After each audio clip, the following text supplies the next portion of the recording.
Hello friends, குழந்தைங்களுக்கு சளி பிடிச்சா மருந்து வந்து நம்ம கொடுப்போம், அது இயல்பு. அதோடு சேர்ந்து வீட்லேயும் வந்து கை வைத்தியம் வந்து நம்ம பண்ணுவோம், கரெக்டுங்களா? அந்த மாதிரி ஒரு கை வைத்தியம் இப்போ நான் சொல்கிறேன். இது ரொம்ப ஈஸி. ஒரு ஸ்பூன் ஹனி எடுத்துக்கோங்க.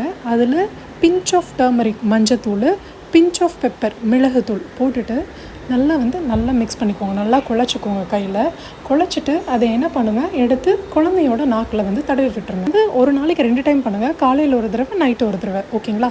இதை நீங்கள் டெய்லியும் பண்ணுறது மூலயமா ஒரு வாரத்தில் வந்து சளி சீக்கிரமாக குறைஞ்சிடும். தேன், மிளகுத்தூள் இதெல்லாம் யாருக்கு கொடுக்கலான்னா 1 வயசுக்கு மேலே இருக்க குழந்தைங்களுக்கு தான் நீங்கள் கொடுக்க முடியும். உங்கள் வீட்டில் ட்ரை பண்ணி பாருங்கள். ரொம்ப ஹெல்ப்ஃபுல்லாக இருக்கும் இது.